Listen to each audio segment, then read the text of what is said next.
তো hello YouTube family. তো আজকে থাম্বনেলটা থেকে বুঝতেই পারছো আজকে কি নিয়ে ভিডিও হতে চলছে। তো গাইস আর কি বলবো, হট করে ও সাইকেলটা নিয়ে ঢুকে গেছে। মানে ইয়ার্কি ঠাট্টার মানে কোনো শেষ নেই, যদি পড়ে গেলে পাটা ভেঙে যেত। তো গাইস পেছনের ভেতরে মাল লাগানো আছে, মাল বলতে হ্যাবক কিছু না।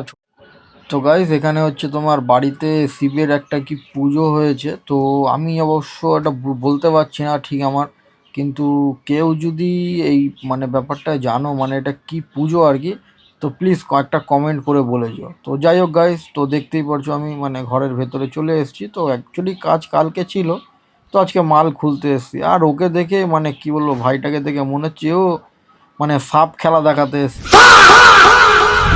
এমন অবস্থা। তো যাই হোক, তো এই হচ্ছে সেই শিব, মানে এত সুন্দর করেই সাজিয়েছে। যাই হোক, ভালোই লাগছে। আর মানে এই ফুল টুল দিয়ে মানে খুবই সুন্দর, মানে এত সুন্দর। ঠিক আছে, তো আমি সঠিক বলতে পারছি না, আমিও তো জানি শিব পুজোই মানে এরকম হবে আর কি। তো ওটা হিন্দুস্তানিদের মধ্যে ওরা কী করে আমি সেটা অবশ্য বলতে পারছি না। তো গাইস আমি ঘরের ভেতরেই আছি, তো কাজটা অ্যাকচুয়ালি মানে নিচের ফ্লোরেই হয়েছে। তো এটা হলো ভাই মানে যার বাড়ির কাজ। আর ওই যে পাশে সব মানে ফুল ফুল অনেক কিছু, ওখানেও ঠাকুর আছে। আর এখানে মালপত্র খুলছে এই ভাইটা। একে দেখে আমার মনে হচ্ছে কি সাপ খেলা দেখে এসে হাসছে, দেখছো মনে হচ্ছে সাপুরে সাপ ধরতে এসছে।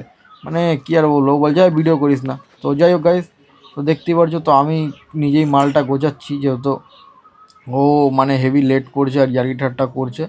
তো দেখতেই পারছো গাইস। তো গাইস চলো ভিডিওটা একটু ফাস্ট করে দিই, কেন যেহেতু মাল টাল গোছাবো, গুছিয়ে তারপরে পরে কথা হচ্ছে।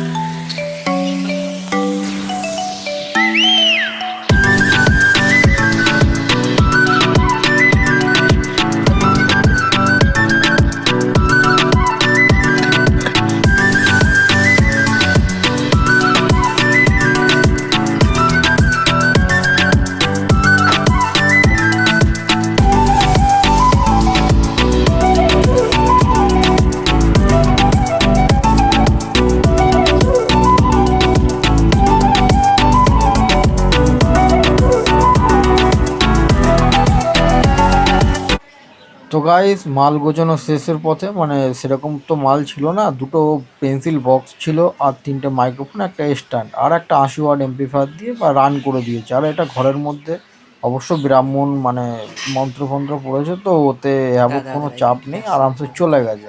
তো এখানে দেখতেই পারছো এই একটা 80 ওয়াট ছোটো মেশিন, আর এই একটা ছোট্ট পেন্সিল বক্স, আর একটা ওই গেটের সামনে রাখা ছিল। তো তারটা আমি গোছাচ্ছি, যেহেতু মাল বাড়ি নিয়ে যাবো। আর কালকে খুবই বৃষ্টি হচ্ছিলো যে আমি নিয়ে যেতে পারছিলাম না, এত অসুবিধা হচ্ছিলো মানে কি আর বলবো। তো গাইজ আর কিছু বলার নেই, মানে এত আর এই বর্ষাকালে মানে যেখানে যেখানে বৃষ্টি হচ্ছে না সেখানে একদম মানে কাজের তো একদম প্যানা মেরে দিচ্ছে। তো যাই হোক, তো আস্তে আস্তে মাল টাল গোছাচ্ছি। এবার এখান থেকে বক্সের লাইনটা খুলে নিই, যেহেতু এটা মানে ডাইরেক্ট যেরকম কি বক্স বাজে আর কি 80 ওয়াটের, এতেও ওই সিস্টেমটাই আছে। আর এখান থেকে লাইনটা জুড়েছিলাম, আর এখান থেকে আর একটা ঘরের মুখের সামনে মানে গেট থেকে ঢোকার সময় যেই যেই জায়গাটা, ওইখানে আর একটা বক্স রাখা ছিল। আর এটা হলো ভেতরের দিকে। আর এখান থেকে তারটা খুলে তারপরে আমি ওই দিকে গিয়ে ওখান থেকে ওই লাইনটা খুলে নেব। তো তারটাকে আমি খুবই আস্তে খুলি, যেতে না ছিঁড়ে যেতে পারে অনেক সময়, কেন তার তো আর মানে লোহার জিনিস না, অনেকেই তাড়াহুড়ো করে। তো অবশ্যই এই জিনিসটা ওকে দিলে ও তাই করতো। अरे कहना क्या चाहते हो। মানে ও ছিঁড়ে ছাড়ে দিত, ও টেনে টুনে খুলে দিত। তো ওই জন্য আমি আমার মতো করে খুলে নিচ্ছি। আর ওই যে সাইড থেকে তার নিয়ে গেছিলাম। আর ওই যে গেটের সামনে একটা ছোট বক্স বসানো আছে, এটা বাইরের দিকে মুখ ছিল। তো এই তারটাও খুলে নিয়ে মালপত্র একবারে গুছিয়ে নিই।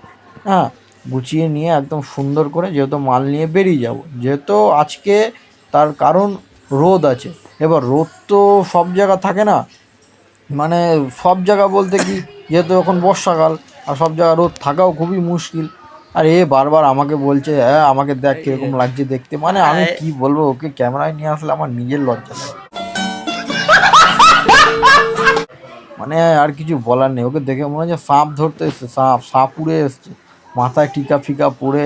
হ্যাঁ, সেই গাঁজা ফাজা খায় না যেরকম সাপুরে, সেই ওই রকম লাগছে দেখতে, মানে আর কি বলবো।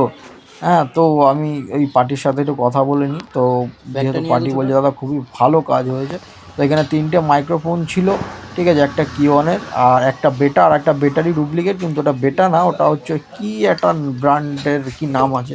তো যাই হোক, আমার চ্যানেলে আমি মাইক্রোফোনের ভিডিও করা আছে, নিচে গিয়ে দেখতে পারো। তো গাইস তোমরা অনেকেই বলবে, তো এই জন্য আমি ওর মুখটা একটু দেখিয়ে দিচ্ছি। ও হাসছে দেখেছো, ওর মানে কি আর বলবো, মানে পাক্কা মনে হচ্ছে সাপ ধরতে এসছে কারো বাড়িতে। মাথায় একটা কি বেঁধেছে, আমার মাথায় তো ঢুকছে না এটা কেন বেঁধেছে গরমের মধ্যে।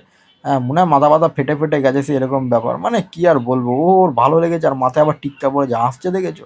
মনে হচ্ছে সেই ওই কাঠ বিড়ালির যে হাসিটা পাওয়া যায় না, সেই হাসিটার মতো হাসছে, দাঁতগুলো এরকম বেরিয়ে গেছে। তো যাই হোক গাইস, আর সব থেকে বড়ো কথা, এই যে মেধা, এটা অনলাইনে পাওয়া যায়, এটাও আমার ইউটিউবে ভিডিও দেওয়া আছে। খুবই সুন্দর মেশিন, যারা ইলেকট্রিক মানে এই লাইনে ইলেকট্রিকের তোমার কাজ করো আর কি, তারা মানে এই অবশ্য মোটামুটি টুকটাক চিনবে লোকে। মেধা অ্যাম্প্লিফায়ারটা খুবই ভালো। তো এখান থেকে মাল টাল আমি নিয়ে বের করছি, যেহেতু এবার আমি বাড়ি যাওয়ার সময়। আর সব থেকে বড়ো কথা, মেন জিনিস হচ্ছে আমি এগুলো সাইকেলে নিয়ে যাব। তো ও ঘাবড়ে গেছে যে এত মাল আমি কিভাবে সাইকেলে নিয়ে যাব। এত মাল বলতে মেন সব থেকে মানে কষ্টকর হলো সেটা দুটো বক্স আর তারপরে একটা মেশিন, বাদ বাকি তো ব্যাগে চলে যাবে। তো যাই হোক, আমি কম বেশি এদিক ওদিক করে আমি নিয়ে যাওয়ার চেষ্টা করব, কেন যেহেতু এনেছি আমি সাইকেলে। আর এই জন্য আমি মানে এটা আমি সাইকেলেই নিয়ে যাওয়ার জন্য আমি একটু ভেবে চিন্তে রেখেছি। তো দেখা যাক তো কিভাবে কি করে নিয়ে যাওয়া যায়। তো নিয়ে তো ঠিকই যাব, যেহেতু আমি এসছি যখন। তো চলো এবার আমি দেখাই সাইকেলে কি করে মালটা নিয়ে যাচ্ছি। তো গাইস দেখো কিভাবে মালটা নিয়ে যাচ্ছি। एक झाट भर का आदमी ऐसा कर कैसे सकता है।